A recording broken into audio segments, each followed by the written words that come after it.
പേര് ഷാരോൺ. ഞാൻ ദുബായിൽ നിന്നാണ് വരുന്നത്. ഞാൻ ആദ്യമായി ഉടമ്പടി എടുക്കുന്ന ഓൺലൈൻ ഉടമ്പടിയായിട്ടാണ്. അത് നവംബർ 7-ാം തീയതി 2024 ഞാൻ ഓൺലൈൻ ഉടമ്പടി എടുക്കുന്നത്. ഓൺലൈൻ ഉടമ്പടി എടുക്കുമ്പോൾ എൻ്റെ ഒരു മാനസികാവസ്ഥ എന്ന് വെച്ചിട്ടുണ്ടെങ്കിൽ, ഞാൻ ചിന്തിച്ചുകൊണ്ടിരുന്ന ഒരു കാര്യം എന്ന് വെച്ചാൽ, എൻ്റെ കുടുംബത്തിൽ അടുത്തടുത്ത വർഷങ്ങളിലായിട്ട് 2 മരണങ്ങൾ സംഭവിച്ചിരുന്നു. ഒന്ന് അപ്പച്ചൻ്റെയും പിന്നെ ഒന്ന് ചേച്ചിയുടെയും. അപ്പോൾ ആ മരണങ്ങൾ കഴിഞ്ഞപ്പോൾ ഞാൻ ചിന്തിക്കാൻ തുടങ്ങി, എൻ്റെ വെച്ചാൽ എനിക്ക് എന്തുമാത്രം ഒരുക്കമുണ്ടോ, ഞാൻ ഒരുങ്ങിയാണോ ഇരിക്കുന്നത്, അല്ലെങ്കിൽ അങ്ങനെയൊക്കെയുള്ളൊരു ചിന്തയും എൻ്റെ മരണത്തെക്കുറിച്ചുള്ള ചിന്തയൊക്കെ എൻ്റെ മനസ്സിലിങ്ങനെ പൊയ്ക്കൊണ്ടിരിക്കുന്നൊരു സമയമായിരുന്നു. അപ്പോൾ ഉണ്ടായിരുന്ന സമയത്ത്, അല്ലെങ്കിൽ ഞാൻ പണ്ട് ഇവിടെ പഠിച്ചുകൊണ്ടിരുന്ന സമയത്തൊക്കെ കുമ്പസാരിക്കണമെന്ന് വിചാരിക്കുമ്പോൾ പോയി കുമ്പസാരിക്കാം, അല്ലെങ്കിൽ കുർബാന കൂടേണ്ടപ്പോൾ കുർബാന കൂടാം, അങ്ങനെയൊക്കെയുള്ള എളുപ്പങ്ങളുണ്ടായിരുന്നു, അല്ലെ പോകാൻ പറ്റുമായിരുന്നു. പക്ഷേ ദുബായിലായിരുന്നപ്പോൾ ഞാൻ ദുബായിലായിരുന്ന ഈ കഴിഞ്ഞ വർഷങ്ങളിലേക്കൊക്കെ ഞാൻ തിരിഞ്ഞു നോക്കുമ്പോൾ എനിക്ക് പണ്ടത്തെ പോലെ ഒന്നും കുമ്പസാരിക്കാൻ കൂടെ കുമ്പസാരിക്കാൻ പോകാൻ പറ്റുന്നില്ലല്ലോ, അല്ലെങ്കിൽ കുർബാന കൂടാൻ അല്ലെങ്കിൽ ആഴ്ചയിൽ ഒരിക്കലൊക്കെ ആണല്ലോ പറ്റുന്നത്. അങ്ങനെയൊക്കെയുള്ള ചിന്തകൾ എൻ്റെ മനസ്സിൽ കൂടെ പൊയ്ക്കൊണ്ടിരിക്കുന്ന ഒരു സമയമായിരുന്നു. അപ്പോൾ യൂട്യൂബ് എപ്പോഴും നോക്കുന്ന ആളാണ്. അതിനു മുമ്പൊന്നും ഈ കൃപാസനത്തിലെ എന്നെപ്പറ്റിയൊന്നും ഞാൻ കണ്ടിട്ടുമില്ല, അല്ലെങ്കിൽ ഉടമ്പടിനെ പറ്റി ഞാൻ അറിഞ്ഞിട്ടുമില്ല. 1-2 പ്രാവശ്യം ഞാൻ എൻ്റെ ഫ്രണ്ട്സൊക്കെ പറഞ്ഞ് ഞാൻ കേട്ടിട്ടുണ്ട്. പക്ഷേ എന്നാലും ഉടമ്പടി എടുക്കണം എന്നൊന്നും എനിക്ക് തോന്നിയിട്ടുണ്ടായിരുന്നില്ല. അപ്പോൾ അല്ലെങ്കിൽ ഇപ്പം നാട്ടിലായിരിക്കുമ്പോൾ എനിക്ക് ആരാധനയൊക്കെ കൂടാം, പണ്ടൊക്കെ ഞാൻ കൂടിക്കൊണ്ടിരുന്നല്ലോ. ഇപ്പോൾ ഇവിടെ ആയിരിക്കുമ്പോൾ എനിക്ക് കൂടാൻ പറ്റുന്നില്ലല്ലോ, ഇനി എന്നായിരിക്കും അങ്ങനെയൊക്കെ ഒന്ന് ജീവിക്കാൻ പറ്റുക, അങ്ങനെയൊക്കെയുള്ളൊരു ചിന്തയൊക്കെ മനസ്സിൽ കൂടെ പൊയ്ക്കൊണ്ടിരുന്ന ഒരു സമയത്താണ് പെട്ടെന്ന് ഇങ്ങനെ യൂട്യൂബ് നോക്കിക്കൊണ്ടിരുന്നപ്പം എനിക്ക് ഈ കൃപാസനത്തിൻ്റെ ഈ വീഡിയോ ഒക്കെ കാണുകയും പിന്നെ അതിനെപ്പറ്റി കൂടുതൽ പഠിക്കാൻ തുടങ്ങിയപ്പോൾ എനിക്ക് മനസ്സിലായി, ഉടമ്പടിയിൽ ജീവിക്കാൻ തുടങ്ങിയാൽ എന്താ പറയുക, എപ്പോഴും ഒരുങ്ങിയിരിക്കാൻ പറ്റും. എപ്പം നിനക്ക് മരണം ഉണ്ടായാലും നീ ഒരുങ്ങിയായിരിക്കും മരിക്കുന്നത്, അങ്ങനൊരു ചിന്ത എനിക്ക് വന്നു. അപ്പം അങ്ങനെയാണ് ഞാൻ ഉടമ്പടിയിലോട്ട് വരുന്നത്. അപ്പോൾ ഉടമ്പടി എന്താണെന്നൊന്നും കൂടുതലൊന്നും എനിക്ക് അറിയത്തുണ്ടായിരുന്നില്ല. അപ്പോൾ ഓൺലൈൻ ഉടമ്പടി എടുത്തു. അതിനെപ്പറ്റി യൂട്യൂബിൽ കൂടെ ഞാൻ എന്തൊക്കെയാണെന്നുള്ള കാര്യങ്ങളൊക്കെ പഠിച്ചു. അങ്ങനെ ഓൺലൈൻ ഉടമ്പടിയിൽ ജീവിക്കാൻ തുടങ്ങി. ആ ഓൺലൈൻ ഉടമ്പടിയിൽ ജീവിക്കാൻ തുടങ്ങിയപ്പം തൊട്ട് എനിക്ക് അന്ന് വരെയുള്ള ആ ചിന്തകൾ, അല്ലെ ആ ഒരു ഭയം ഒക്കെ മാറി മനസ്സിന് ഒത്തിരി ശാന്തതയും സമാധാനവും അനുഭവിക്കാൻ തുടങ്ങി. അപ്പോൾ ഉടമ്പടിയിൽ ഇതേപോലെ നിയോഗങ്ങൾ വെക്കണം എന്നൊക്കെ അതിൽ രജിസ്റ്റർ ചെയ്യാൻ തുടങ്ങിയപ്പോഴാണ് എനിക്ക് മനസ്സിലായത്. അങ്ങനെ നിയോഗങ്ങളൊക്കെ വെച്ചു ഞാൻ ഉടമ്പടിയിൽ ജീവിക്കാൻ തുടങ്ങി. അപ്പം ഉടമ്പടിയിൽ ജീവിക്കുമ്പോൾ ഞാൻ നോക്കുമ്പം അവിടെ ഓൺലൈൻ ഉടമ്പടി ആയതുകൊണ്ട്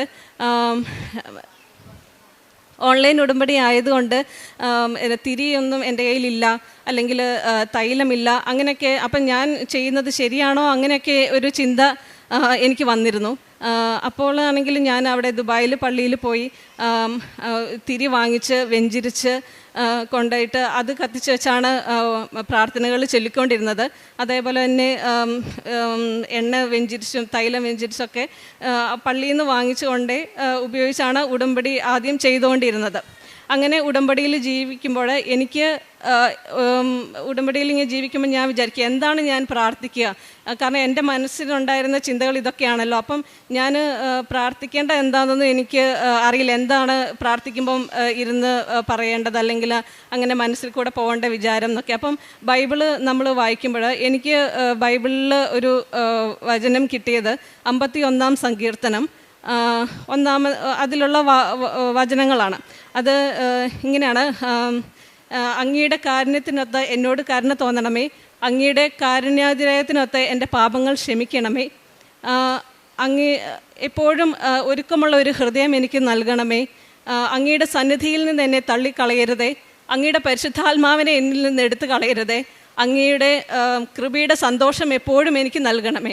അപ്പോൾ ഈ വചനം എൻ്റെ മനസ്സിൽ നന്നായിട്ട് തറച്ചു.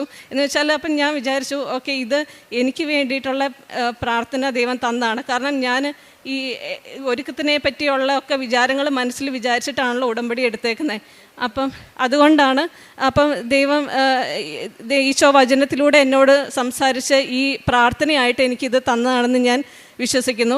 ഈ വചനങ്ങൾ എപ്പോഴും എനിക്കൊരു ശക്തിയാണ്. ഓരോ ദിവസവും വിശുദ്ധ കുർബാന സ്വീകരിക്കുന്നതിന് മുമ്പും എപ്പോഴും എന്തെങ്കിലും എനിക്ക് ഒരു വിഷമം ഉണ്ടാകുമ്പോഴൊക്കെ ഈ വചനം പറഞ്ഞ് പ്രാർത്ഥിക്കുമ്പോൾ എനിക്ക് വലിയൊരു ശക്തി, ഒരു ധൈര്യമൊക്കെ എനിക്ക് എപ്പോഴും തോന്നുന്നുണ്ട്. പിന്നെ ഇതേപോലെ നവംബർ 7-നാണ് ഞാൻ ഓൺലൈൻ ഉടമ്പടി എടുത്തത്.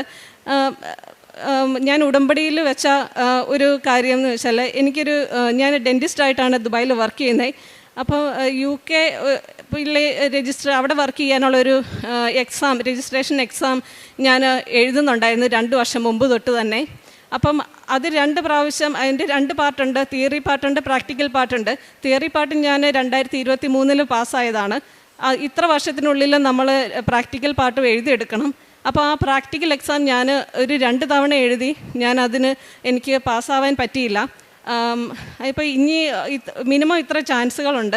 അപ്പോൾ ഇനി അടുത്ത ചാൻസ് ലാസ്റ്റ് ചാൻസാണ്. ഞാൻ 2 പ്രാവശ്യം എഴുതി. എന്നെക്കൊണ്ട് പഠിക്കാൻ പറ്റുന്ന പോലെ, അല്ലെ പ്രിപ്പയർ ചെയ്യാൻ പറ്റുന്ന പോലെ മാക്സിമം പ്രിപ്പയർ ചെയ്തിട്ടാണ് ആ 2 പ്രാവശ്യം എഴുതിയത്. പിന്നെ അടുത്ത ഒരു പ്രാവശ്യം കൂടെ എഴുതാനുള്ള ഒരു ധൈര്യം ഒന്നും എനിക്ക് ഉണ്ടായിരുന്നില്ല. ഒന്നാമത്തെ കാര്യം, എന്നെക്കൊണ്ട് ഇത് പറ്റില്ല എന്നൊരു ചിന്ത എനിക്കുണ്ടായിരുന്നു. പിന്നെ രണ്ടാമത്തെ കാര്യം, ഈ എക്സാം എഴുതാൻ ഒത്തിരി പൈസ ചിലവാകുമായിരുന്നു. 3-4 ലക്ഷം രൂപ ചിലവാകും ഒരു പ്രാവശ്യം പരീക്ഷ എഴുതണമെങ്കിൽ. അപ്പം അതുകൊണ്ട് ഇനി ഞാൻ എഴുതാനുള്ളൊരു മാനസികാവസ്ഥ എനിക്കുണ്ടായിരുന്നില്ല. പക്ഷേ ഈ ഉടമ്പടി ജീവിക്കാൻ കഴിഞ്ഞപ്പം ഡിസംബർ 3-ാം തീയതി അടുത്തൊരു എക്സാമിനുള്ള സ്ലോട്ട് വരുന്നുണ്ടായിരുന്നു. അപ്പം വീട്ടിൽ നിന്ന് ഹസ്ബൻഡ് പറഞ്ഞു ഒന്നും കൂടെ എഴുതാം. അപ്പം ഞാൻ മനസ്സിൽ വിചാരിച്ച കാര്യം, അതിനുള്ള പൈസ ഇപ്പം നമ്മുടെ കയ്യിലില്ല. അപ്പം ഞാൻ അമ്മ മാതാവിനോട് പറഞ്ഞു, അമ്മേ, നീ എനിക്ക് ഡേറ്റ് എടുത്ത് തരുവാണെങ്കിൽ മാത്രം ഞാൻ ഈ എക്സാം എഴുതാം. അതിനുള്ള ഫീസിൻ്റെ കാര്യങ്ങളും എങ്ങനെയും ശരിയാവുകയാണെങ്കിൽ മാത്രം, അല്ലെ അമ്മ എനിക്ക് ഡേറ്റ് എടുത്ത് തരണം, എങ്കിലും ഞാൻ ഈ എക്സാം എഴുതുന്നുള്ളൂ. ഇനിയും ഒരിക്കൽ കൂടി എഴുതിയിട്ട് അതിൻ്റെ സാമ്പത്തിക നഷ്ടവും മാനനഷ്ടവും എല്ലാം ഉള്ളത് കൊണ്ട് ഇനി ഒന്നും കൂടെ എഴുതാൻ എനിക്കിനി ധൈര്യമില്ല. അപ്പോൾ അതുകൊണ്ട് അമ്മ മാതാവ് ഡേറ്റ് എടുത്ത് തരുവാണെങ്കിൽ മാത്രം ഞാൻ എഴുതുന്നുള്ളൂ. നീ തന്നെ ഡേറ്റ് എടുത്ത് തന്നാൽ മതി എന്നാണ് ഞാൻ അമ്മയോട് പ്രാർത്ഥിച്ചുകൊണ്ടിരുന്നത്. അങ്ങനെ ഡിസംബർ 3-ാം തീയതി ഈ ടൈം സ്ലോട്ട് വന്നു. ഈ എക്സാം ബുക്കിംഗ് എന്ന് പറഞ്ഞാൽ ലോകത്തിലെ എല്ലാ സ്ഥലത്തു നിന്നും ആൾക്കാർ അപ്ലൈ ചെയ്യുന്നതാണ്. വർഷത്തിൽ 2-3 പ്രാവശ്യമാണ് ഇതിൻ്റെ ഈ എക്സാം സ്ലോട്ട് ഓപ്പൺ ആവുക. അത് ഞാൻ പറഞ്ഞാൽ മനസ്സിലാവുമെന്നറിയില്ല. ഒരു ക്ലിക്കിലാണ് നമ്മൾ എക്സാമിന് ബുക്ക് ചെയ്യുന്നത്. ആ എക്സാം ടൈം സ്ലോട്ട് കൃത്യം വരുമ്പോൾ നമ്മൾ ഒന്ന് ക്ലിക്ക് ചെയ്യണം, പിന്നെ നമ്മൾ വെയിറ്റ് ചെയ്യുക എന്നുള്ളതാണ്. നമുക്ക് ഭാഗ്യമുണ്ടെങ്കിൽ കിട്ടും, ഇല്ലെങ്കിൽ കിട്ടില്ല, അങ്ങനെയാണ്. അപ്പോൾ എന്താണേലും ഡിസംബർ 3-ാം തീയതി ഇങ്ങനെ പ്രാർത്ഥിച്ചുകൊണ്ടാണ് അത് എക്സാം ബുക്ക് ചെയ്യാൻ വേണ്ടി ഇരുന്നത്. ആ സമയത്ത് ആ സ്ലോട്ട് ബുക്ക് ചെയ്യാൻ നേരത്തെ എനിക്ക് സ്ലോട്ട് കിട്ടി. അപ്പോഴും എനിക്ക് ഈ എക്സാം എഴുതാൻ വേണ്ടിയിട്ടുള്ള ധൈര്യം വെച്ചാൽ പയ്യെ വരുന്നേ ഉണ്ടായിരുന്നുള്ളൂ. അപ്പോഴും ഞാൻ അമ്മ മാതാവിനോട് പറഞ്ഞത്, അമ്മേ, നീ തന്നെ എടുത്ത് തന്നതായിരിക്കണം, ഇല്ലെങ്കിൽ ഞാൻ ഈ എക്സാം എഴുതത്തില്ല. ഇനിയുള്ള പഠിക്കാനുള്ള സമയമാണേലും എനിക്ക് പഠിക്കാവുന്നതിൻ്റെ മാക്സിമം ഞാൻ പഠിച്ചിട്ടാണ് കഴിഞ്ഞ പ്രാവശ്യമൊക്കെ എഴുതിയത്. ഇതെങ്ങനെ പഠിക്കണമെന്നോ എങ്ങനെ പഠിച്ചാലാണ് ഞാൻ പാസ്സാകുകയെന്നോ ഒന്നും എനിക്കറിയത്തില്ല. എന്താണേലും പഠിക്കാൻ ആരംഭിച്ചു. അങ്ങനെ ഒരു 1.5 മാസം സമയമുണ്ടായിരുന്നു. അങ്ങനെ പഠിച്ചുകൊണ്ടിരിക്കുന്ന സമയത്ത് ഞാൻ വിചാരിച്ചു, എനിക്കൊരു സ്റ്റഡി പാർട്ട്ണറെ കിട്ടുമായിരുന്നെങ്കിൽ കുറച്ചും കൂടിയൊക്കെ ഒന്ന് പ്രാക്ടീസ് ചെയ്യാൻ നല്ലതായിരുന്നു എന്ന്. അങ്ങനെ വിചാരിച്ചുകൊണ്ടിരിക്കുന്ന സമയത്ത് ഒരു ദിവസം എൻ്റെ ഫോണിൽ വാട്സപ്പിൽ ഒരു മെസ്സേജ് വന്നു. എനിക്ക് ആ കുട്ടീനെ അറിയത്തില്ല, ആ കുട്ടിക്കും എന്നെ അറിയത്തില്ല. ആ കുട്ടിക്ക് എവിടുന്നോ എൻ്റെ നമ്പർ കിട്ടിയതാണ്. ഇതേപോലെ എനിക്ക് മെസ്സേജ് അയച്ചു, ഈ എക്സാമിന് വേണ്ടിയിട്ട് സ്റ്റഡി പാർട്ട്ണറാകാൻ വരാമോ എന്ന് ചോദിച്ചിട്ട്. അപ്പോൾ എനിക്കതൊരു ഭയങ്കര അത്ഭുതമായിരുന്നു. കാരണം ഞാൻ ആ കുട്ടീനെ നേരിട്ട് കണ്ടിട്ടില്ല, അവരും എന്നെ കണ്ടിട്ടുണ്ടെന്ന് തോന്നുന്നില്ല. അപ്പോൾ അങ്ങനെ എനിക്കൊരു സ്റ്റഡി പാർട്ട്ണറെ കിട്ടി. ഞാൻ പഠിക്കാൻ തുടങ്ങി. എനിക്ക് പറ്റുന്ന പോലെ കഴിഞ്ഞ 2 പ്രാവശ്യവും പഠിച്ച അത്രയൊന്നും എനിക്ക് ഞാൻ പഠിക്കുന്നില്ല എന്ന് തന്നെ എനിക്ക് തോന്നി. കാരണം അതിനുള്ള അത്രയൊന്നും ഞാൻ എടുക്കുന്നില്ല. അപ്പം ഞാൻ എപ്പോഴും വിചാരിച്ചുകൊണ്ടിരുന്ന, എൻ്റെ കഴിവുകൊണ്ട് എന്താണേലും ഞാൻ ഈ പ്രാവശ്യം എക്സാം പാസ്സാവില്ല, അവിടുത്തെ കൃപയുണ്ടെങ്കിലും മാത്രമാണ് ഞാൻ പാസ്സാകുകയുള്ളൂ, ഞാൻ അതിൽ ഉറച്ച് വിശ്വസിക്കുന്നു. അങ്ങനെ മനസ്സിലെപ്പോഴും പറഞ്ഞുകൊണ്ട് ആണ് ഇതിനുള്ള പ്രിപ്പറേഷൻസൊക്കെ നടത്തിക്കൊണ്ടിരുന്നത്. അങ്ങനെ ജനുവരി 23, 24, 25 ദിവസങ്ങളിലായിരുന്നു എൻ്റെ എക്സാം. ഞാനപ്പം എന്നും പ്രാർത്ഥനകൾ ചെല്ലുകയും ഇതേപോലെ സാക്ഷ്യങ്ങൾ കേൾക്കുകയും ചെയ്തിരുന്നു. എക്സാം എഴുതാൻ വേണ്ടിയിട്ട് എയർപോർട്ടിൽ ഒക്കെ വെയിറ്റ് ചെയ്യുന്ന സമയത്തൊക്കെ സാക്ഷ്യങ്ങൾ കണ്ടുകൊണ്ടിരിക്കുമ്പോൾ ഇവിടെ ഈ ആൾത്താരയിൽ നിന്ന് ഒരു ചേച്ചി സാക്ഷ്യം പറയുന്നത് കേട്ടു. ആ ചേച്ചി ഒരു പച്ചയും നീലയും ഇട്ട് ചുരിദാറിട്ട് ആണ് സാക്ഷ്യം പറഞ്ഞത്. അപ്പോൾ എല്ലാവരും ഇന്ന് ചിരിക്കുന്നൊക്കെ ഉണ്ടായിരുന്നു. അപ്പോൾ ആ സാക്ഷ്യം ഞാൻ കേട്ടോണ്ടാണ് എക്സാമിന് പോയത്. അപ്പോൾ ഒന്നാമത്തെ ദിവസം എക്സാം കഴിഞ്ഞു. എനിക്ക് വലിയ എളുപ്പമൊന്നും തോന്നിയില്ല. കഴിഞ്ഞ പ്രാവശ്യം എഴുതിയാലൊക്കെ തന്നെ തോന്നിയുള്ളൂ. രണ്ടാമത്തെ ദിവസം എക്സാം കഴിഞ്ഞു. അതും എനിക്ക് വലിയ വ്യത്യാസമൊന്നും തോന്നിയില്ല. നേരത്തെ ഉണ്ടായിരുന്ന എക്സാമിനേഴ്സ് തന്നെ അവിടെ വന്നതെന്ന് എനിക്ക് തോന്നിയത്, എൻ്റെ മുമ്പിലുണ്ടായിരുന്നതെന്ന്. മൂന്നാമത്തെ ദിവസത്തെ എക്സാം കഴിഞ്ഞു. ആ എക്സാമിന് വേണ്ടിയിട്ട് അവിടെ നിന്നപ്പോൾ അവിടെ നിൽക്കുന്ന ഞങ്ങളെ ഹെൽപ്പ് ചെയ്യാൻ നിന്ന എല്ലാ നേഴ്സുമാരും ഈ പച്ചയും നീലയും നിറത്തിലുള്ള യൂണിഫോം ഇട്ടാണ് അവർ നിന്നത്. അപ്പോൾ എനിക്ക് ഒരു കാര്യം ഉറപ്പായി, ഇത് അമ്മ മാതാവ് എൻ്റെ കൂടെയുണ്ട്. അമ്മ മാതാവ് എടുത്തു തന്ന ഡേറ്റാണ്, അമ്മ മാതാവാണ് എന്നെ എക്സാം എഴുതിപ്പിക്കുന്നതെന്ന് 1000 നന്ദി പറയുന്നു. എനിക്ക് ഒരു പേടിയും തോന്നിയില്ല. എക്സാം എഴുതി കഴിഞ്ഞിട്ടും ഒരു പേടി തോന്നിയില്ല. സാധാരണ ഇതിനു മുമ്പൊക്കെ എനിക്ക് എക്സാം കഴിഞ്ഞ് കഴിയുമ്പോൾ എനിക്ക് ഭയങ്കര ടെൻഷനായിരുന്നു. ഞാൻ തെറ്റിച്ച് കളഞ്ഞതൊക്കെ എനിക്കറിയാം, അല്ലെങ്കിൽ ഇന്നതുപോലെ ചെയ്താൽ തെറ്റിപ്പോകുമെന്നൊക്കെ എനിക്ക് മനസ്സിലായിട്ടുള്ളതുകൊണ്ട് ടെൻഷൻ നേരത്തെ ഉണ്ടായിരുന്നു. പക്ഷേ ഈ പ്രാവശ്യം എനിക്ക് തെറ്റിപ്പോയൊക്കെ ചെയ്തു. പക്ഷേ എനിക്ക് ഓരോ ദിവസം എക്സാം കഴിയുമ്പോൾ വലിയ ടെൻഷനൊന്നും തോന്നിയില്ല. എക്സാം കഴിഞ്ഞ് ഞാൻ തിരിച്ച് ദുബായിൽ വന്നു. 20 വർക്കിംഗ് ഡേയ്സാണ് എക്സാമിൻ്റെ റിസൾട്ടിന് വേണ്ടിയിരുന്നത്. അപ്പം ഫെബ്രുവരി 21-നാണ് റിസൾട്ട് വരിക.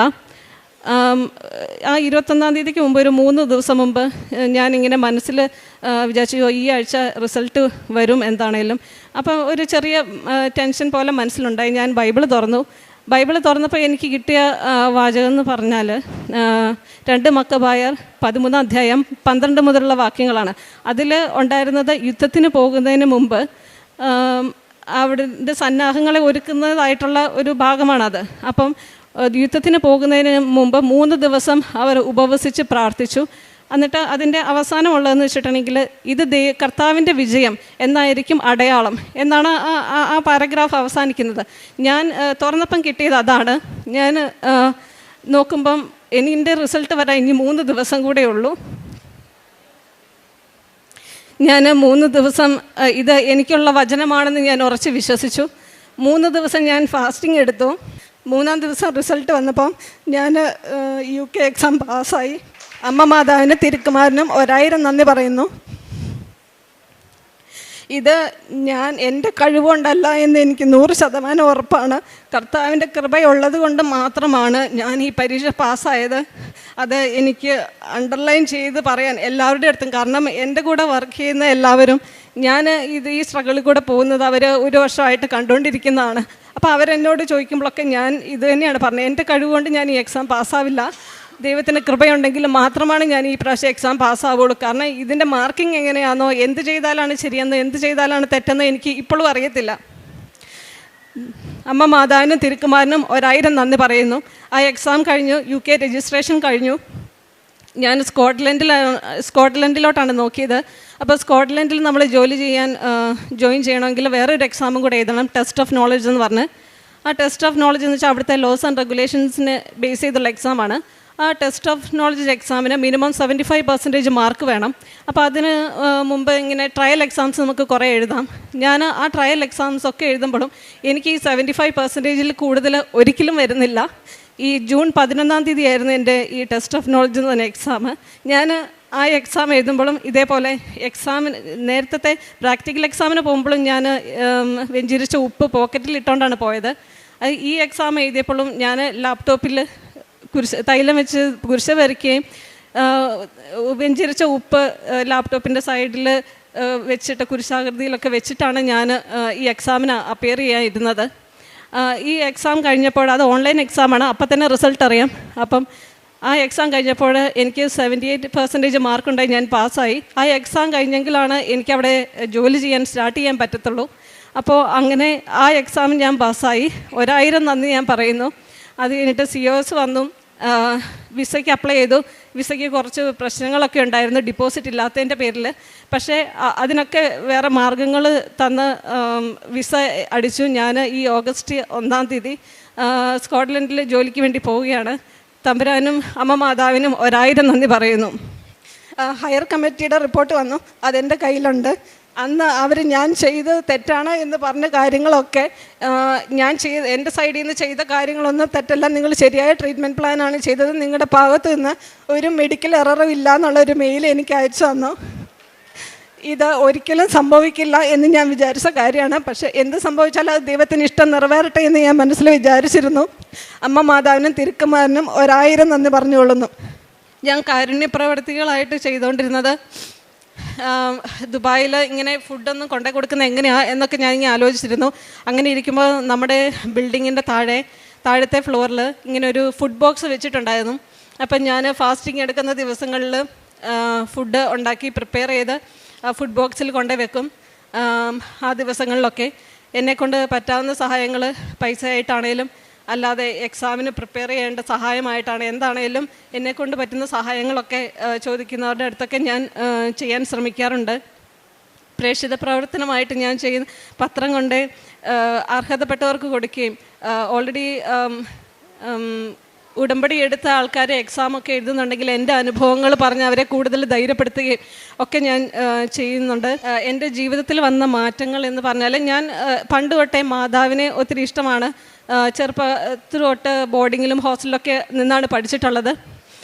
അപ്പോൾ ഈ കുറഞ്ഞ കാലയളവിൽ അതൊന്നും പറ്റുന്നില്ലല്ലോ, അത്രയൊന്നും കൊന്ത ചെല്ലാനും അത്ര ഭക്തിയിലൊന്നും വിശ്വാസത്തിലൊന്നും ജീവിക്കാൻ പറ്റുന്നില്ലെന്നല്ലോ എന്ന ചിന്തയിലായിരുന്നു ഞാൻ ഉടമ്പടിയിലേക്ക് കടന്നു വന്നത്. ഇപ്പോൾ ഞാൻ വർക്ക് ചെയ്യാൻ പോകുമ്പോഴും തിരിച്ചു വരുമ്പോൾ ഡ്രൈവ് ചെയ്യുമ്പോഴൊക്കെ ഞാൻ കൊന്ത ചെല്ലാൻ എനിക്ക് സാധിക്കുന്നുണ്ട്. ബൈബിൾ വായിക്കാൻ എപ്പോഴും പറ്റുമ്പോഴൊക്കെ വായിക്കാൻ ഞാൻ തുറക്കുമ്പോഴൊക്കെ എനിക്ക് ഒരു സങ്കടം വരുമ്പോൾ അല്ലെങ്കിൽ ഒരു ഭയം വരുമ്പോൾ തുറക്കുമ്പോൾ അതിനുത്തരം ബൈബിളിലുണ്ട്. ആ വചനത്തിലൂടെ ദൈവം എന്നോട് സംസാരിക്കുന്നുണ്ട് എന്നൊരു വിശ്വാസം എനിക്കിപ്പോൾ ഉണ്ട്. പിന്നെ ഓരോ പേഷ്യൻറ്റിനെ നോക്കുമ്പോഴും ഞാൻ വിശ്വാസ പ്രമാണം മനസ്സിൽ ചിന്തിക്കൊണ്ടാണ് അവർക്ക് ട്രീറ്റ്മെൻറ്റ് ചെയ്യുക. ഞാൻ ഇരിക്കുന്ന ടേബിളിൻ്റെ സൈഡിൽ നേരത്തെ ഞാൻ മാതാവിനെ ഒരു കൊന്തയും എടുത്ത് വെക്കുമായിരുന്നു. ഇപ്പം ഞാൻ ആ കൂടെ ബൈബിളും എടുത്ത് വെച്ചിട്ടാണ് പേഷ്യൻറ്റിനെ ട്രീറ്റ്മെൻറ്റ് ചെയ്യുക. അമ്മ മാതാവിനും തിരുക്കുമാരനും 1000 നന്ദി പറയുന്നു. എന്നും ഉടമ്പടിയിൽ ജീവിക്കാൻ, ആഴത്തിൽ ജീവിക്കാൻ ഇടയാക്കണമേ എന്ന് എപ്പോഴും പ്രാർത്ഥിക്കുന്നത്. കൂടുതൽ വിശ്വാസത്തിൽ ആഴപ്പെട്ട് ജീവിക്കാനും ഈ വിശ്വാസ ജീവിതത്തിൽ നകന്നു പോകാൻ ഒരിക്കലും ഇടയാക്കരുത് എന്ന് അമ്മ മാതാവിനും തിരുക്കുമാരനോടും പ്രാർത്ഥിക്കുന്നു. 1000 നന്ദി.